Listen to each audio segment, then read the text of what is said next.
Let's go ahead and get a check of your top stories this morning because cuts to billions of dollars in federal funding for medical research is on hold, at least for now. And that is after attorneys general from 22 states, including Minnesota and Wisconsin, have sued the Trump administration. Pauline Lee joining us from the live desk this morning with a closer look at the impact of the cuts could have on Minnesota. Hi, guys. Yeah, it could have a big impact because we're talking about the type of funding that leads to scientific breakthroughs like treatment for all kinds of cancer research and the development of the MRI. Well, a number of institutions in the state would be impacted. That includes the University of Minnesota. So let's take a look at some of the numbers from 2023. This, by the way, is the last year the data was publicly available. So the U of M Medical School received more than $296 million in NIH awards, I should say. That's the 24th highest in the nation. Now, of that money, about 26.7% or $80 million or so went to indirect costs, which includes facilities funding and administrative expenses. This new directive from the NIH would have capped the amount of funding for those indirect costs at 15%. So you just take that $80 million and cut it by almost half.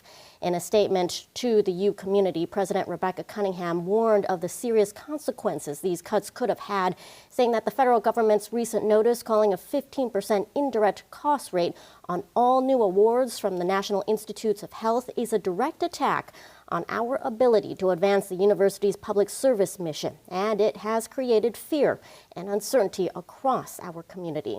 Now, of course, it's not just the University of Minnesota that would be impacted. The Mayo Clinic also gets NIH grant funding, and so does the Hennepin Healthcare Research Institute. The NIH has said as a whole, these cuts would have saved the federal government more than $4 billion a year. Next hearing on this lawsuit set for February 21st, guys. Yeah. You just think about what this means for cancer research and other types of education moving forward, and it's something that we could all use. So, Pauline Lee, we appreciate the update. Thank you. President Trump has set new tariffs on metal imports into the U.S. It's 25% without exceptions or exemptions, and that's all countries, no matter where it comes from. So this was just moments after the president signed the new executive order last night. Now, that 25% tax will specifically target steel and aluminum imports, and that could drive up prices for things like cars. Down the line, we are going to see that tariffs will impact consumers as we essentially have to pay the cost of those taxes that those companies or those importers are paying.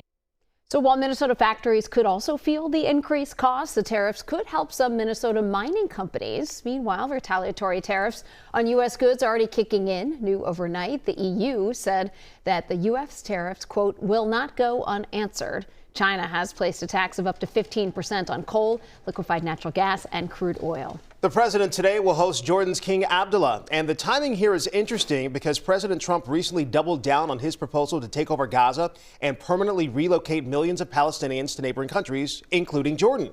Trump has suggested he may cut off aid to countries that refuse to take in more Palestinians.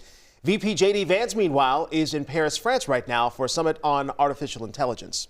And the Trump administration is also being sued over Elon Musk's Department of Government Efficiency and its plans to cut government spending. A federal employees union is trying to block the dismantling of the Consumer Financial Protection Bureau and access to their files by Musk's agency. Meanwhile, a federal judge has extended the pause on the government's deferred resignations buyout program. That's the resignation offer that gave 2 million federal workers the option to take a buyout. New this morning, the Justice Department is directing prosecutors to drop federal corruption charges against New York City Mayor Eric Adams. Now, last year, Adams pleaded not guilty to receiving benefits like trips from Turkish leaders and pressuring the fire department to grant permits to those leaders in exchange. She was supposed to go on trial this spring as the first prosecution case brought against a sitting mayor in New York City. DOJ says that the case should be dropped because of the publicity and because the case is hurting efforts to obey Trump's recent immigration orders. Now, just last month, attorneys described Adams' effort to have the case dropped as, quote, evidence of his guilt. Coming up on 507, and back here at home in Minnesota, it looks like members of the legislature are on the same page when it comes to cell phones and education. Members of both parties are supporting a bill to ban them in public schools. The Senate Education Committee recently heard testimony on a bill that would ban all cell phones on school grounds for grades K through 8. It would also ban phones in classrooms for high school students.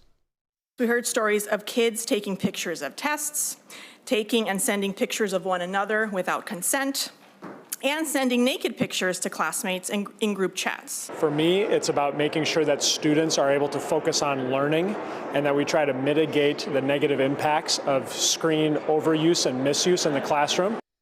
There are some exceptions, like for students with special needs. The Senate Education Committee will hold another hearing tomorrow. So from the classroom to the basketball court, Minnesota Timberwolves team ownership is now set to change hands. So the deal will go before the Board of Governors for approval. If they have the financing, it should be a done deal. This transaction has been less than harmonious. Glenn Taylor extended deadlines for payments. The ruling was 2-1 in favor of Mark Laurie and Alex Rodriguez, with 3 area judges presiding. If this is the end for Taylor, he told our Mike Max recently he understands his legacy. Mostly what people say to me, Glenn, we really appreciate that you're the guy that saved the Timberwolves for Minnesota. And that won't change. I think people will still look at it as that Glenn Taylor was the guy who saved them for Minnesota. And even though I don't have all the ownership anymore, I still think that they'll understand that's why the Timberwolves are here. So what happens next? Now the Board of Governors has to approve the sale. Right. And, you know, the hope is that they will stay They'll in stay. Minnesota. And I think they'll stay.